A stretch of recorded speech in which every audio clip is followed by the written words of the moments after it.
This session brought to you by Odyssey Games for pre-orders and sealed product, TCG Prime for tons of singles and supplies, Cardo Doko for international rulers looking for product, and fowtlibrary.com for articles and wonderful deck lists. It's also brought to you by our guest lecturer members Vite Ramen and King Pearlshine. Class is in session. Pats, you know.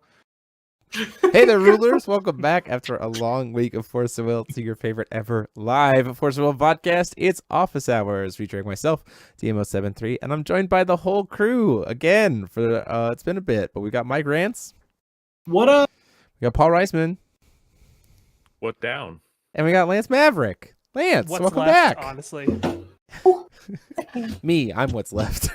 Oh, okay. I see. I'm the only one. There could only be one. So we are here. Want to thank you all so much for being here to have a conversation about all things FOW. If you like what we're doing, want to consider supporting the channel, consider clicking that join button down below to join the channel as a member. Unlock some really cool emotes as well. You can also check out the merch down below, as well as just click that subscribe button and like the video as always. So buy the merch. There is merch. You should be able to do it straight. You should be able to do it straight through YouTube finally. So that's pretty fun. Crazy. You would be a fool to not buy the merch. The merch. Anyway, so this week we had some pretty cool experiences in terms of finally getting to play with new cards now that the new set is like fully out. We also got some cool news from the company, as well as kind of a meta analysis for a format that doesn't have any current announced competitive events with the 7 Kings of the Land. They did the 7 Kings team over in Spain. They did a wonderful kind of tier list that they kind of broke down, which was really cool to kind of see. So we can talk about kind of what is on that list, what they kind of put forward, and what our thoughts are kind of in relation to that as people do experiment with these kinds of new cards. So first being said, Paul and I know that Mike probably hasn't played with new cards. I know, Lance, you did a stream where you played with Reinhardt. I know that Paul and I have also been playing with some new cards. We've been particularly trying to focus on getting the decks with like only 1 or 2 contracts to really kind of showcase the experience of the new rulers. So, Paul, I'm going to toss it to you because you've been playing with them a little bit longer than me. What has that experience been like for you? It's been interesting. It's been obviously relying less on the contract doing something that the deck wants to do, and it's been making me think about how do I construct my decks if I can't rely on my contract, which there are definitely ways to still do things without your contract. It may not necessarily be like optimal, but still fun on a casual level. Yeah, so I'll say it like that. I've been playing with Hyde, and Hyde with like just 1 contract is totally fine. Yeah, Rusty's still a card for sure. Turns out. Lance, you played on stream earlier this week over on your Twitch channel. By the way, go check out and give Lance a follow over on Twitch. There's a link in the description right now. You can go do that. There is. What was your experience like playing with Reinhardt? So Reinhardt is a special situation where I don't think that his Reinhardt is so important on flipping, and also sword absorption. His contract chant itself is still goofy. Like, it's really good to have. I think he's a poor example, but I did build the previous set. I built decks for all of them, and they all run 2 contracts, and they all have been running fine, not at a GP level, but at like a local kitchen table kind of level, and like those have been working out pretty well. But I would think Reinhardt and I think Reinhardt would be the only one that I want to play 4 of. Yeah, sure. I've built Sleeved Up Reinhardt as well, so we can get it recorded for the channel. And Spinning Aqua Soul is my best friend, as well as Mikage Rhea, because I'll actually like dump a soul absorption to the grave and then buy it back later with like when I'm ready with the Spinning Aqua Soul. So like there are ways playing it like Asuka. Yeah, pretty kind of. So like there are ways to get around having fewer contracts, but yeah, Reinhardt definitely feels like, because while he does offer some like stun mechanic, the ethereal mechanic as a whole doesn't generate a lot of value. It generates taxing, and so it doesn't necessarily like create a win con necessarily, which is like why you need the soul absorption. as opposed to like hide, which is just like these cards will eventually flip and then I'll kill you with them. But you don't need the contract to utilize them in that way. So Well, we kind of saw that with like Aristella as well, where Aristella doesn't need the contract at all. You can just value it out with everything that all the and fairy tale charge. support. Charge and Dexia's charge, advice yeah. and stuff like that. Yeah, you can just kind of get to Value Town. It's why I think also at FowFest, we saw people pivot away from, especially because of lack of horse, right? We saw Aristella players pivot away from his first contract and go towards a more mid-range control with the sword contract. For sure. Like kind of going in that direction. It certainly can do a lot of things differently. Robert Green, but goofing around with Pink Spider, RR, and Killua, all in on Ethereal King. They've all been very. I will say this though, as much as they felt these weird, rulers are great. they've been super fun. Like they really have been a lot of fun to play. The feature match for this week is Reflect and Refrain, like new Reflect and Refrain. Honestly, a very fun ruler combination to play. It feels very good. They feel like they are the rulers that like I Spy really wanted you to just be like, did you only pull Reflect and like, did you pull just Reflect and Refrain so you only have one of each contract?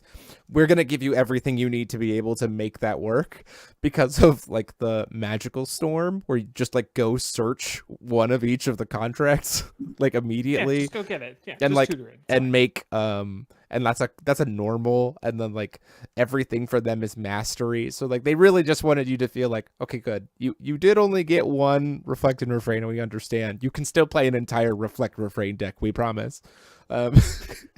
Because no one else in the set got that level of like just grab it, just do it. And they've been very, very fun to like. Everyone's been very, very fun to play, and seeing what people are building different ways has been very, very cool. Just the different kind of tech options and everything else that's been going on. I think the only other deck that I think I would have to play 4 in would be if I was building an actual X deck. Oh yeah, like an actual hide deck. Yeah, like both of them together. Yeah. It's like if I want to be the splashy and do both of them at the field at the same time, I want 4 of these.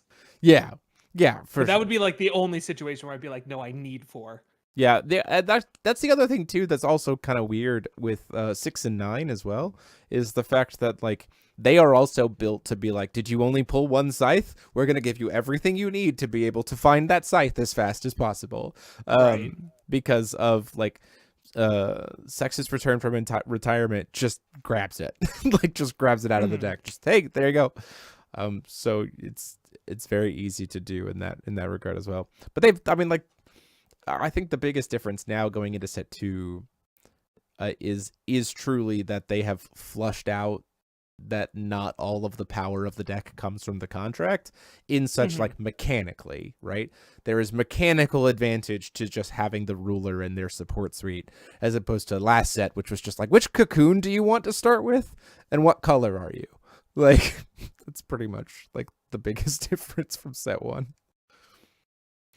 Yeah, I think a lot of people didn't even build Justice with this contract. I saw so many people piloting lists that just didn't even play it. Yeah, with top-aided Collinsville, the Caseyville Yeah. GP, contractless Justice. Who needs it? Just mastery for tutors. Yep, that's all we need. And then we also had one at FowFest also as well. I don't think Ivan was playing any Justices in his build when he top-aided. And he took top 4, and he was in top 4. RR in my heart, but they feel weird. Killua can feel broken once you break the ice and use no bite, no fight. It's a little love ritual summoning kind of essentially. Yeah, they all feel very Reflect and Refrain feels kind of the most fair. Which is weird to say about Reflect and Refrain. Yeah, I see a green-white control deck and I just go, oh, no. I don't Yeah, want it. right. Especially when it's Reflect and Refrain as the characters piloting it. You're like, ah. But I mean, and they certainly do have some things to them that are just very, very strong. Piggy Bank is surprisingly gross. But all of them that they feel there's nothing like about Reflect and Refrain, at least at the surface, that I've experienced that's just like, look at me wombo combo. It's just like, no, it's just Reflect and Refrain. They're just doing Reflect and Refrain things. Like they'll kill you by one step of value at a time, and they're just fine with that. Yeah, they definitely don't. They're definitely not a ruler combination now. That's just, oh, are you playing a deck? R would be better. Yeah, for sure. They have their very own focused direction, kind of like their AO3 incarnation. But this one actually works instead of Correct. not working. Correct. But Force of the Will doesn't know how to design blue and red rulers, so we know this. Pepsi Man. Yeah, Pepsi Man. I haven't touched it yet. I haven't touched it yet, but I mean, Voltron strategy is very enticing. Yeah, it looks very, very. Those are going to be very, very fun to build. Yeah. Overall, I mean, I think obviously the biggest takeaway I think from playing these rulers is that the frustration about the contract pull rate is still very present, and I don't think any of us are trying to diminish that. But now bad. that we have 2 sets of dual cluster and the way that they've designed these rulers, there's at least some sting taken out of it in the fact that like they're still very enjoyable rulers to play even without 4 copies of the contract, and it feels like a unique deck, which is nice. Like that's a nice piece. I haven't had the chance to test this yet, but have you guys noticed from your pre-releases that you do get more contracts out of pre-release as well? Yes, you do, because a pre-release kit is 72 packs, or it's 72 packs for a pre-release kit, and it comes with 6 rulers and a secret rare most of the time. So like just naturally a pre-release kit has more contracts in it. If you're out there still haven't bought sealed product, totally not calling myself out, I'm going to be looking for sealed kits to try to get my stuff out. Yeah, sealed pre-release kits for sure. Yeah, VR kits are the way to go. Speaking of sealed product being available, Odyssey Games actually got some more copies of the 10th anniversary collection in. They might be sold out. They might be sold out by the time this video comes out. This stream is live, but if you go check the link in the description, Odyssey still has more, and so they will ship them out. It was funny. Last Wednesday, I walked into the shop, and they said, "Hey, we got a bunch more," and I went, "Great!" And I messaged someone I know who was looking for one. Later in the night, they went, "Hey, did your friend order, like, does someone you know specifically order a 10th anniversary collection?" And I went, "Oh yeah, cool." And then they were like, "Here it is," put it in a box right in front of me, and we're like, "We'll mail it to him tomorrow." I was like, "Great." No, I don't think any of us are saying card distribution doesn't matter. It's a problem. Like that's what we were just saying. Yeah. I think that it's a problem, and I think it needs to be fixed. I mean, we went into set 2 knowing that they might not have had enough time to fix it, because of, again, like when and again, we went into set 2 going, probably should have thought about this a little bit more and not had the problem at all, but also you're probably not going to have enough time to fix it for set 2. Yeah. We're saying that some of the sting of the problem from set 2 is taken out of the fact by the design, but it's still something that's worth raising concern about and has been raised to the company. So there you go.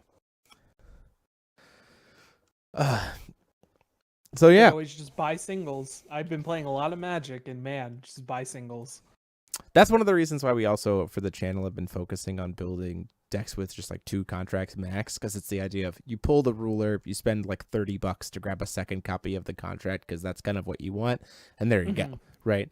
That to us feels like a valid like ask in terms of like, if you're gonna play this deck, we're asking for you to buy like 1 card. That feels, I mean, and so, but I get that that's not for everybody. So yeah, I have mind right where I want to have a playset of everything. So yeah, I'm the exact same way. Like it's not as if like the decks couldn't function better with more contracts. We all agree on that. Correct.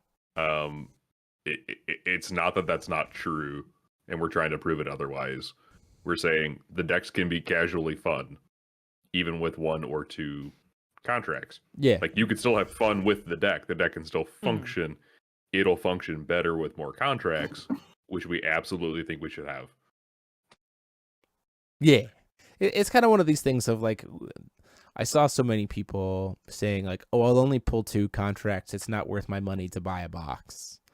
And I go, first off, in terms of singles value, that's absolutely wrong. But also, secondly, like enjoyment wise, if you're just trying to buy a box to enjoy the game, even with the contract pull rates, the game is still enjoyable, and we're trying to point that out to kind of help say, like, we get it, it's not ideal, but it can still be worth the money to invest in a box. Yeah, I kept a sealed box of the Hero 1 just for that reason. It's like, yeah, this is only going to go up in value. Not wrong. Some contracts are chance themselves utilized outside of the rulers. Set 1 Yeah. Set 1 was not that way. None of Soul the absorption. Set 2 has that for sure.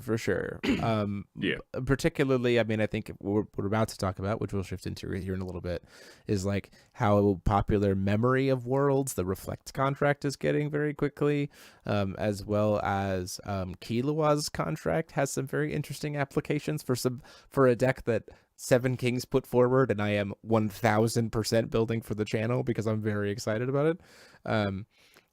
And we'll talk about that here in a minute. So like set 2 certainly has more application for the contract chance outside of their designated rulers for sure, which I think it's this great like ebb and flow, right, of Force of Will. It's like makes a kind of good decision, makes a not so great decision, tries to fix the not so great decision, makes a good decision in response. It's like it's always fluxing.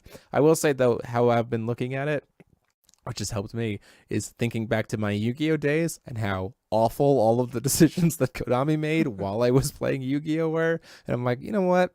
It's okay. Still making. It's still making. It's like, you know what? I'm sitting here It's watching okay, Ice Spy. Hasbro fireside chats and Magic 30th go down, and I'm just like, contract pull rates aren't that bad. Yeah, for sure. Like we're just, it's one of those things where it's I do think that for the longest time we've had it so good that like the mistakes, we've had it so good by comparison to other games that like mistakes are still mistakes and absolutely warrant raising of concerns and providing of feedback. Like that should always be an avenue that's available to anyone. And I share feedback that I see in the community, either shared with me directly or that I'm just noticing in the patterns with the company for sure. But you know, it's still one of those moments where like I look at the problems we're having versus the problems in other games, and I'm like, you know what? Could be a whole heck of a lot worse. Imagine having faith in the company that runs your game. Yeah. So yeah, for sure. I do have a pretty good amount of faith. Whether that's blind faith or not, Because we certainly know, like when the community has complained, the company has never responded. Ever. I was actually talking to someone about this recently, and I was because they played a little bit during Dragon or EDL. Yeah. And EDL was the last time we had problems with pull rates, and it was like, well, they kind of did print a solution to that in the supplemental set later on. So I'm like, maybe that's the solution here. Or like promo pack, and they've proven that they've been able to do like ruler isolated like packs before. It didn't happen in the US because we just all sent all of our cards to Rob. But like in the European places, they got like they were able to get like promo packs that were like the fixed rulers, like outside of the box in like a standalone little ruler pack or whatever. So the idea of like maybe the company prints a contract pack or what, you know, there's all kinds of stuff that they could do. Maybe we get another Return of Legends like product where we get a full art contract out of the box. I noticed the last YouTube video with EG in it, they directly addressed comments. Yeah, that's been a big thing too. That's a good point. It's okay, I'm dying. In the Get some help. You got it. In the fact that the YouTube videos over on the Force of Will channel, like they have directly been saying, we got this comment on our last video, here we're going to talk about it. Like, and that's kind of like, where has that been the entirety of my life with Force of Will, please? Been a while. Yeah, it's been almost never. Since Jeff. Yeah, pretty much since Jeff. So that's nice for them to see. I mean, they gave away a couple hints in that regards, in the fact that like, they talked about why they ban at the time of set release. They talked about, or like why the ban list coincides with the set release. They talked about they're working on plans for future online GPs because they know that people enjoyed that for people who can't necessarily travel, and that's a good avenue for them. Like they know that and want to make it happen and are working on that still. Like hearing that those things are in development on their side is like, well, that's pretty great. That's pretty awesome. Really like to see that. Speaking of GPs, we did get some pretty big news this week, just a few days ago. The GP. We have the GP, which is Worlds. Worlds has finally been announced, and this is where Mike Rance finally gets to start talking again, because he's kind of relevant to this conversation because the man has a paid invite from 4 years ago. So Worlds has been officially announced. It's going to be taking place in Osaka. It's the same Hotel Fukurashia in Osaka Bay that I was at last time. It is a beautiful venue, and it is taking place on July 9th, 10th, and 11th, which is a Sunday, Monday, Tuesday. Interesting. Totally didn't expect that at all.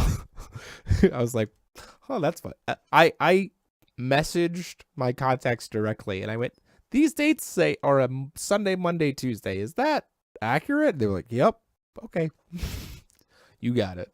I'm there on vacation anyway, so sure. And we will be streaming it. Here, I got it. I will be the guy. So we will be streaming it here on Ruler School, just like we've done in the past years. We have confirmed that we will be the ones invited to come and stream it. So I'm very excited for that. With it being July, it is going to be 2 more sets between now and Worlds. So we would be into a new cluster. Correct. We would have had. So wonder. Next set will drop in late February. So then March, April, June. So the next set drops in June, and then the event, and then Worlds is like the very beginning of July, right? I wonder if they're gonna do the Worlds format again, where it's sealed, or not sealed, but like limited to the new cluster. Maybe. Honestly, no clue. Yeah, who knows? Like they did that last Worlds. They did New Frontiers, and then the side events. They were also on a 4 set release schedule back then. So. Yes, for sure. Last time we did it, it was New Frontiers for the main set, and then everyone got. This was hilarious to me. Everyone got a bunch of boxes of like Alice Origins 1, and it was whatever you pull in your boxes, build a deck and play in the side event day 2. So people were like furiously like going around the hotel trying to trade without giving away deck strategies to everyone. It's like, this is chaos. And then everyone came up to me and were like, hey, Jeremy, the company gave you 12 boxes. What do you have? And I went, I've got a lot. What do you need? What are you buying? What are you selling? What are you selling? What are you selling? That was me last Worlds. That was very productive. So yeah, that'll be very interesting. Mike, Hello. You finally get to go back to Japan. I do. How are you feeling about this Worlds announcement, my guy? I'm feeling good. I was already planning on taking about a week and a half, 2 weeks or so. It's right around July 4th, so I get off for a company holiday, so I can kind of like front load my vacation into the event. I got to talk to Mr. I'm coordinating the U.S. players' trips and accommodations. Hashtag foul mom. That's me. Hashtag foul mom. But it's cool. I'm bringing Christine, so we're going to have a nice time. She's never been out of the country, so very excited to have her enjoy the Far East. Yeah, that'll be very fun. That'll be very fun. We're very much we were going to get an entire like Team USA Force of Will compound. We were trying to get the compound. It was like a it was like a 3-house complex that we would all be able to stay in together. But unfortunately, because of the dates of Worlds, that place is booked up for like 2 of the days that we would have been there. So we would have 30 people move in, move out for 2 days, and then move back in. I was like, I'm not doing that. Sounds like a bad idea. It's just asking for problems. So no, it's gonna be a very good time. Experience capsule hotels. Osaka has pretty good hotels out there. Yeah, for sure. Yeah.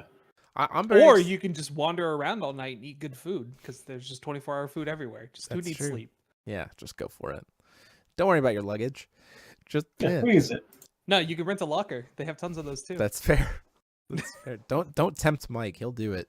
Listen, all right. No, I won't. I have spent many times in Japan without lodging, and you can swing it. Yeah. Sleep on So the subway. Don't do that. Ruler School does not advocate for sleeping on the subway. Don't do it. We don't It's like a advocate for free that. trial of homelessness. It'll be fun. That's how you die. Nah, So- Japan's a safe country. So yeah, it's going to be exciting to see. I mean, it is going to be a whole new cluster as well. I think the biggest thing, the question I have going into that is like, are we finally going to see a return to Judgment, like as the next like cluster? And if so, like what does that look like? That has been a big kind 4 of rulers. 4 of them, all of them can Judgment, or what does that mean? Like. This cluster is a set of 3. Yet we have the Sun Children set is the last set of this cluster in the late February, and then we'll have the new cluster in June. So that'll be very interesting to see. I'm very excited. I'm very excited about it. It's going to be a big crowd, especially because again we have 3 years worth of invites playing into this. It's a lot of players. Yeah, a lot of US players, because the US has typically has the most GPs of any region. So we're just bringing I think it's like 19 potential players that we're just going to be strolling up into it. It's like, what if USA was like a 4th of the field, a 5th of the field? Yeah, that would be very interesting to see. And it also has like brought some people out of the woodwork in terms of like players we haven't seen from a bit who still have their invites who like might show back up. That's always an interesting piece for me. I might as well, right? Yeah, I mean, you got an invite, go. Like Mike, Well, Mike has a paid, so of course Mike's gonna go. But like even some people with unpaid who've drifted off or whatever because of COVID or other projects and stuff have already kind of said like, hey, we're looking back. Not just Worlds, it's Super Worlds. Yeah, for sure. So I mean, we've got essentially 2 whole formats before we get into any kind of relevancy for Worlds. Just tuning in now, what you missed? Not much, Riku. We're talking about playing with the rulers with only like 1 or 2 contracts and how we've been enjoying that, as well as Worlds, like the announcement of Worlds from this week. But we are going to talk about the 7 Kings over on Twitch, the team from Spain. Yeah. Metal is part of that team, who is a wonderful person who has designed and coded both our life tracker for GPs as well as our card image finder for GPs. So thank you, Metal, for that. They created a tier list over on their Twitch, and they talked about like from their experiences, this was kind of what they think a starting point of the meta is. And so we can kind of talk about it a little bit. Oh, I really like it. And so you're going to lose us for a second here as I'm bringing it up nice and big on the screen. And so in their mind, they have 3 kind of categories. Tier 2, they say this deck is good, but it's not as good as the decks of the higher tier.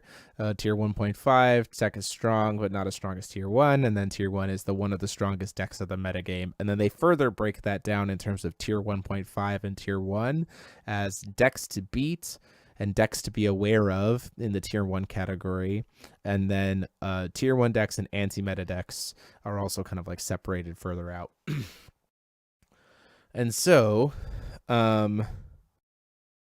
this is how this kind of goes. So they put in the Tier 2 deck lists, they put Asmodeus, Astema, Metal Lifeforms, which is just like value down deck. Brunhild Unsealed with like Kaguya, so like Haiku Kaguya. Deus Ex Machina combo. Sexen Noon Chrono Gear. Shiva Midrange with like multi-stone combo stuff. Welser Seal 10. That was their Tier 2 area. Tier 1.5, they put Voltron Dendrobium, Hyde Ninjutsu Midrange, and Justice Control, as well as anti-meta decks of Infinite Yggdrasil and Typhon 101, which is a 101 card Typhon list. Infinite Yggdrasil got an additional way to keep itself alive in the form of Noon returns from retirement that just lets you put a bunch of cards back in the bottom of your deck. Good. So they got another way to never die. And then the decks, because they needed that. and then the decks to be aware of would be like Reinhardt Ethereals and Zeus, because in the hands of a good pilot, Zeus is still great, because he didn't have any more of his tools banned, and he's still very good. Still But have to respect it. you have to respect it, especially in the hands of a good player. Decks to beat would be Aristella Control, Killua Diversity, and Reflect and Refrain Control.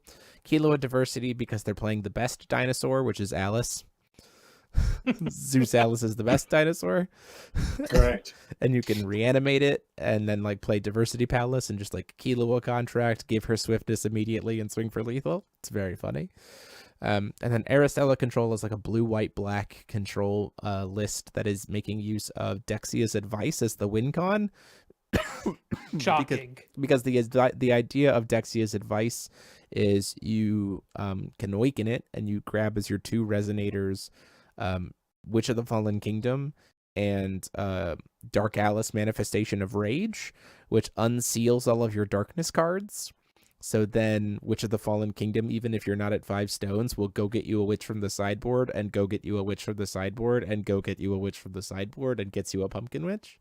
And then goofy. And then you can awaken, and then the awakening spell that you grab is Duet of Light to then put up 4+1/+1 counters on all of them. And then they all have swiftness and flying and kill you. I love it. That deck speaks to me on a primal level. Yeah, it's just like, okay, I'm here for it. And then Reflect for Frame Control is like a very heavy piggy bank control. They use a lot of using piggy bank to perform lethal, playing quad piggy bank. So this was kind of the list. I will note that from their list of stuff, kind of the biggest takeaway. Oh, I do want to mention one other thing first. With the reason why Asmodeus and Astema kind of see some resurgence here is because of the fact that Killua's contract can just turn off Astema as a ruler. So you can just like get your opponent down to 0 life, cast Killua contract, and win the game. Because you just take away Killua, like Astema's text on her front side that says you can't win the game, which is pretty nice. So one of the things, kind of big cards that they put in their kind of starting point discussion as being one of the biggest cards of this meta in their minds is Memory of Worlds, which is the Reflect contract that removes a card from the chase from the game, and then your opponent can cast it again later. A lot of their argument was like this dodges Red Moonchild. It's a really good offensive or defensive tempo play, and kind of what it does meta-wise. So first off, before I posit it over to you guys, is first off, really having a conversation about competitive kind of really doesn't matter right now, just as a preface, because we don't have any competitive events announced, although they did say that there will be more GPs in the United States before Worlds on the website, so we just don't know when those are, so keep that in mind.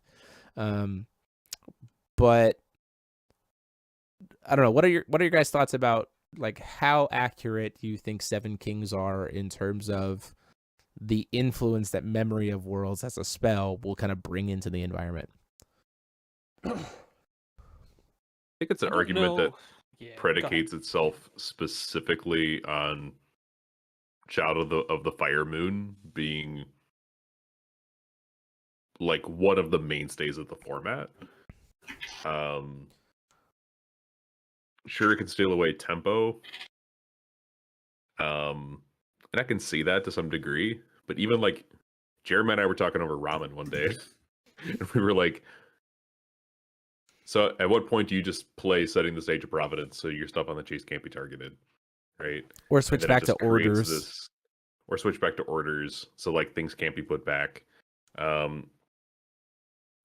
It's a powerful card in the sense that it makes you think about what stuff you're gonna have to play and when.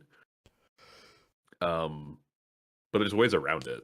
Like even specifically, like in their list, they included blue into their hide list so that they could play Setting the Stage and like Metal Life Form Mermaid and stuff like that to like get around some other bonkers stuff. So there's ways around Memory of Worlds. Whether it's going to be centralizing for the format or not, I'm still not entirely sure. On an intuitive basis, like I have no reason. Sure. But it seems like a lot of chips being put into like one card. And so I don't think that like I don't think that a counter like a single counter spell unless it's like Severing Winds, really warps an entire format that much, especially in extended unlimited format. Yeah, I think the biggest piece to me is like the card feels good because Paul and I had this conversation when I think we even talked about it here on the channel when Persephone was spoiled. Like remands and FOW aren't good. Yeah. Like pretty traditionally, remands and FOW aren't good. So it's just like, okay. But then like Persephone, so like when Persephone was first spoiled before we even had Moon Children, people were like, oh, this card's busted. And I was like on this show being like, no. Like the remand effect of Persephone might get used sometimes, but like not going to be prevalent. But then with Red Moonchild, Fire Moonchild, Persephone like doubly doesn't work, right? Because they can't go from the chase back to your hand. And so Memory of Worlds gets around Fire Moonchild, but then like Paul said, at what point in time, like if people are playing Memory of Worlds, you just like not play Fire Moonchild because they're going to cancel it, like they're going to get around it anyway, so why do you care? And then at that point in time, does Memory of Worlds really have so much advantage? Because again, remands and FOW are bad. Like it's like You just I don't know. I look at it's it. this and cycle it's like of if I'm sitting on a contract ruler and I have a Fire Moonchild on the field, right? So I look at it and go, what stops me from trying to Moonchild my thing, and then they go Memory Worlds, and I just go setting the stage or Fair Spell. Like we have 2 1-cost cards to this 1-cost answer. It's like, yeah, it's good. It makes me spend resources. I basically go 2 for 1, but it's like, if I'm trying to win on that turn, then I'm gonna have a backup for that. Yeah, I mean, there's this piece of like it by nature of existing, I think forces the format to slow down because Sure. you can't make risky tempo plays and risk getting Memory of Worlds and getting blown out. So you like have to take your time and kind of grind it. But I think the longer the game goes, the less good Memory of Worlds is, right? So maybe because you just have enough mana to recast your exactly. spell. You're just like, oh, I'm going to cast stuff in my upkeep anyway. You're going to remand it. I'm going to immediately recast it, everything else.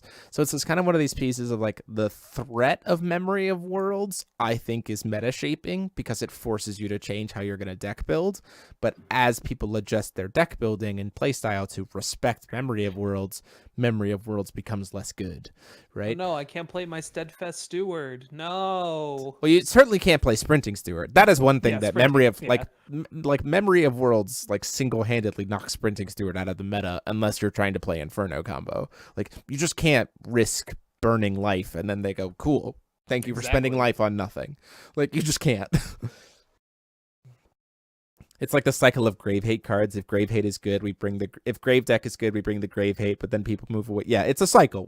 Paul and I talked about this of like this meta truly, and looking at that tier list that they put out, like if you look at it, there's mid-range, there's control, there's aggression, there's combo, there's tag rulers, there's singleton rulers, there's order rulers, there's tri rulers, and it's all kind of like you can see what deck would be good against what, and like where you are in the cycle of a dog chasing its tail will always be shifting. And that to me is honestly why I really liked looking at that tier list from Seven Kings, because it showed me like, oh, this meta is very like, at least if this is truly the baseline, this meta is very like you can make good meta calls and it's skill intensive and you can kind of play what you want. You just got to know your matchups, which is certainly assisted by the fact that Origins is gone, so you get a sideboard again. Yeah. Hooray, sideboards. What, you mean we don't have 11-card sideboards anymore? Or 4-card sideboards because of people playing so many sideboard. cards for Origins? Yeah, for Said sure. your 1 Magic Stone and like 3 random cards. Yeah. So the thing about a remand being in the middle of the meta reminds me of Severing Winds, Otherworld Dreams. Mm-hmm. So like the only reason Otherworld Dreams was so freaking bonkers was because it played a second card, so you could Severing Winds it. That's like the only time a remand has been decent. Yeah, pretty much. We're far and away from that. So like you could like Memory of Worlds and then cancel their thing later if you wanted to with like a number 13 or whatever you wanted to do. You could do that. I just don't see that ever happening. So like, But again, you're going 2 for 1 on their spell. you're going 2 for 1. Yeah. Yeah. Yeah. It's But like, I which think is- that's totally fair. Which is why I think the threat of I think the best part of Memory of Worlds is the threat that it forces change from deck building, right? Like that's the best part about it to me, is like it existing in a competitive environment forces you to change your deck builds in a way that I think is more enjoyable and less like, oh, did I high roll? Or we start manning way more don't cheats. You get a small witch or Charlotte board, but we get the sideboard back. Yeah, Dough Cheat coming back into the meta, that's a thing. Yeah, it's good against Tide. Super good against Hyde. Yeah. Well, because you have to. Well, it's only chance. Well, no, it's only chance. Yeah, but I mean, but like, like whistling Hyde is playing summon. chance. Yeah, whistling summoning and stuff like that. Any of the quick cast chants you can put down into the EX area that can be cast. can we talk about how that's an EX area and not standby? Like, come on. It's true. It's stealth 2.0, which means It's it gets its fine. own zone. Balanced stealth. Yeah. I mean, and this is not to say that like. I think this whole conversation leads down to the fact of like we recognize that in an eternal format, stuff that is printed will probably see some interactions that are just like, wow, that's really crazy that you can do this silly kind of thing. Layla, which is like everywhere in the fowtcg discourse right now. But it's one of those pieces of like, I wonder how much those kinds of things will show competitive success in an IRL environment once they're known. Especially if there's this prevalence of like Memory of Worlds and stuff. I mean, people are going to play Memory of Worlds. It's a 1-cost counterspell. Yeah, Like, it's gonna be played outside of Reflect for sure. 100%. it's gonna happen. Glad I have 7. I think someone mentioned this in chat earlier that I think a lot of the anger with Memory of the Worlds comes down to access, Correct. and That too. that's a big problem. Yeah, I for can sure. see Memory of Worlds getting printed as a promo very soon. Yes, I could certainly Hopefully. see that one. I mean, again, if it becomes as prevalent and kind of like truly that impactful to play it in the meta as kind of we're discussing a potential, then yes, it would be a card that I would think would need to get promoted very quickly. So it's And if you can't afford your Memory of Worlds, good thing there's a normal you can buy for like 25 cents that completely hoses it. setting the stage. You want to set the stage? Set the Getting my turn, stage. set the stage. Yeah, before recovery, setting the stage. Resolves. Cool. Cool. Draw an extra card. You can't target my crap. Yay. Whee! Well, like that's one of Win. the other things too. Is like that's been super nice. I think in seeing the interaction of the stuff that's been printed now isn't just like nothing that's been printed yet can answer this. Like that's not true. You know, it's not like finding new holes in the armor kind of thing. Like there are good cards Yeah. that you can play now. Setting the Stage of the Providence, you know, Falling Through the Cracks of Time is still a very good card. You know, Don't Cheat. Jeremy, They're all you can't blue. ask Force of Will players to play blue cards. How dare you? I mean, I Play could blue try. cards. I could tell them Color to. is blue. I could tell them to try to play blue cards. Try to remember that blue cards exist. People They- haven't played blue cards since Bear Magic. That's fair. It's I you're not played wrong. blue cards since Bear Magic. I know, Olivia. Come on. I mean, not gonna lie, the best Olivia card is Sprinting Steward, so like that's True. whatever. Very true. Yeah, it's Come gonna on, be. Dolly Sprinting Seward, gas. There you go. Overall, though, I mean, I think, I think this list to kind of pull it up on screen here again, just to kind of go back over it, is like again, I think the biggest point to note here is also for me in looking at their deck lists is like a really fun interaction between like new and old cards. Like making use of some like deck lists that have cards from like 4 different clusters.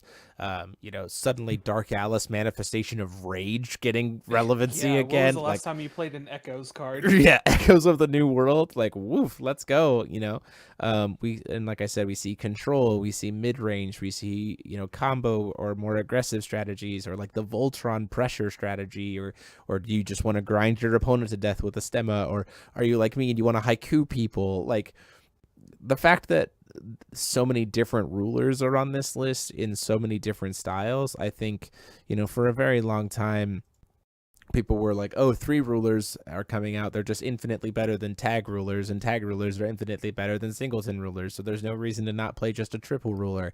And it's like, that's not entirely accurate. I think for tag rulers it might be, but hence how many of those are banned. But that's a different conversation. I mean, Brunhild's seal is still like our locals last week had, and again, it's locals. So I guess again, steering this conversation to the fact of like enjoyment at the local level meta, right? Because that's competitive is a whole nother conversation, and that's why we typically don't build competitive deck lists on this channel. Is like we just let the competitive people do that, and then we stream them when they play in tournaments. One of our locals last week borrowed my Kaguya Haiku deck and went 3-0 at locals in a locals that was playing tag rulers and tri rulers and like 6 and 9 and everything else, and went 3-0, and it was like, yeah, it's fine. I'm like, cool. Seal Brunhild putting it work at locals in 2022. There you go. Tinkering on your Vlad deck. Yeah, man. Absolutely. There's so much wheel production. The ruler collection really makes me want to go back and look at all these old rulers and make little just like focused decks to just have on Oh yeah, on for tap sure. at all times. Yeah, for sure. The ruler collection certainly also really fed into that for sure, because it's just it's so my second one, you can see it maybe. It's up there.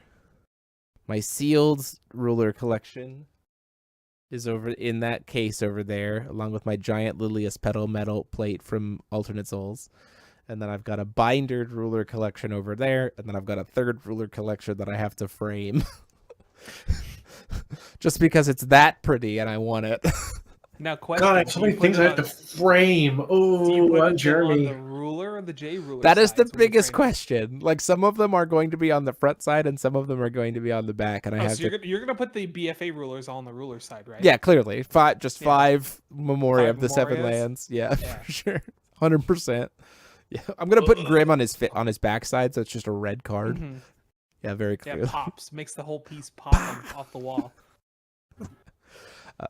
Yeah, but it's very, very. We also the feature match of this week is actually new Reflect Refrain versus Imul, and that was a lot of fun to play as well. Babatunde, yes. I mean, have you seen my background? I am nothing if not a show off. Do you want me to go grab my 4 secret rare refrain contracts?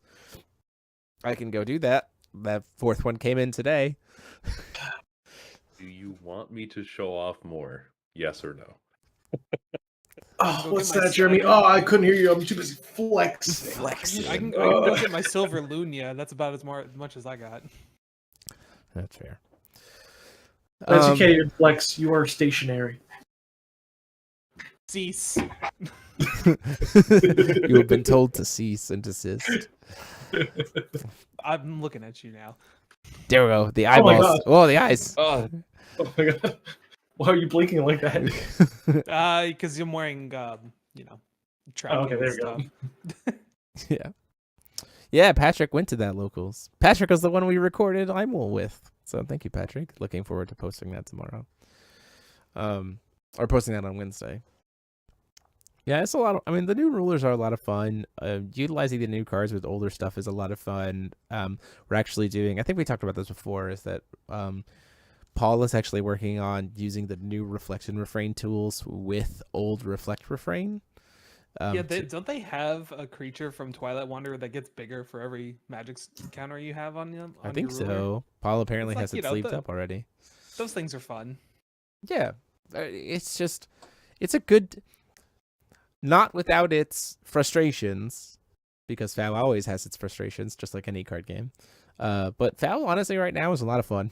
Just like, I know I say that a lot, but like competitively or like trying to get kind of like successful and casually, there's like stuff to work towards. There's stuff that's on the horizon. There's fun stuff now. There's a lot of cool things to like be done. It's a good time. Which is why we made a how to start, we felt confident trying to do a how to start playing Force of Will in 2023 video. If you haven't already checked that out, we also completely redid as one video how to play Force of Will. That also just got posted if you haven't already seen that. And we did a bunch of shorts as well talking about like individual mechanics, like how to order, or how does bond work, and how does null work, and how does fallen work, and that kind of stuff. We did those on the channel this week as well. And the YouTube algorithm is super weird when it comes to those. Like 24 hours after we posted them, this is kind of where a funny anecdote where we can kind of end it tonight.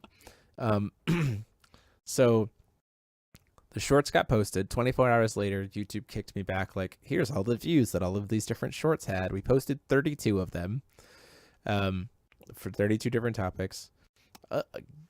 Guess two things.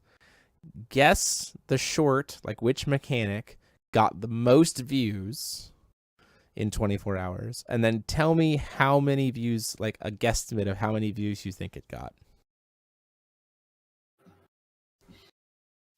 What foul mechanic do you think that the YouTube algorithm was like, yes, this is the one that people need to see? I'm gonna guess Inheritance because it was the one that I was browsing shorts out of my Will of lunch and Hope. it fed to me. Will of Hope, Inheritance, Paul? Weather. Limit. Limit. Interesting. Not limit, not yes. limit break. Limit. Yes. The From, Cthulhu the mechanic beginning of like Lapis when. cluster? Yes, that mechanic. The bad Limit. Cthulhu's. Yeah. Listen, man. Everybody needs to know how limit works. Yeah, It's it looks like For the those next two one rulers. is. Man, people just love Cthulhu's apparently because it looks like the next one is Incarnation. yeah, Incarnation also very popular. And Limit Break. Limit Break was the third most popular. But like I was like, how did Limit get almost 1 grand views in shorts? Why was this one the one that YouTube was like, this is what people need to see? So Like my funny to me. Squiddy boys from outer space. Squiddy Boys from Outer Space. Yeah. I don't know if you guys could hear that, but Rick B just yawned and stretched. That was the cutest thing. I've Meta ever is seen. the best it's ever been. I agree. It's a lot of fun. The meta is very, very fun. You can play a lot of different kind of strategies, and like sitting down that there are going to be decks that you're going to struggle against, and that there are decks that you're going to do well against. But like even those harder matchups are still very winnable. It feels like a format of like 65-35s as opposed to like 80-20s. And I enjoy those formats a lot because they reward skill and good meta play and good like tech calls, which is kind of what I feel like is probably one of my best skill as a builder. And so it's like really rewarding to be in that way. Limited Incarnation coming back, yes please. I mean, I can't bring them back. All I can just say is that when I talked about those mechanics, YouTube was like, yes, power to the people, show them this mechanic. And I went, okay. They very might well come back because isn't the next cluster going to be the first cluster that they fully designed with Wanderer in mind? I don't know, potentially. I mean, I think that timing lines up. but Meta, it's I like, mean, you know, limit as a mechanic could absolutely come back now. Like it was just a way to like make higher power resonators that like stayed on the field for a certain amount of time, right? So like you could just apply a similar kind of countdown kind of taxing taxology to like current design philosophy with resonators, right? It's very easy to do that. Incarnation as well. You could easily bring back Incarnation. I'm honestly kind of surprised that like they didn't a little bit with Reinhardt. It certainly felt like they could have, but I don't know. I'm very interested to see the next cluster. I wanna see. Any my closing biggest thoughts, things- gentlemen? My closing thought is I want to see the next cluster come out and them actually bring Lance back is an muted. older mechanic. I can't hear Lance. I'm you muted. guys hear Lance? I can. I can I hear can't hear Lance us loud and died, clear. so if Lance is talking, No. I can't hear it. No. Sad. I just want a new rune ruler. Done. I just want Paul, just some wave at me mermaid. when Be good. Lance is done talking, because I can't hear anything that any of you guys are saying. Sad. I This is want where we end the night. Perfect. some Perfect. mermaid Perfect. good. So Thank you makes all so much for mermaid being good. here and for watching apparently my headphones just give out here in the last few minutes of the that wasn't a podcast. bit. It has been always a pleasure to have you all hang out with us. If you like what we did, you want to consider clicking that join button down below. Consider that, as well as just subscribe and go check out some of the recent videos. We'll have deck profiles and feature matches for you this week, as well as a Hyde mirror match feature match next week, which is going to be a lot of fun. 2 different styles of Hyde going at it, Shadow Clone style. But until next time, this has been myself, DMO73, and I've been joined by Mike Rance. Goodbye, everyone. Jeremy can't hear me. Paul Reisman. If Jeremy could hear me say something right now, what do you think he would have me say? What does he think I'm saying right now? And Lance.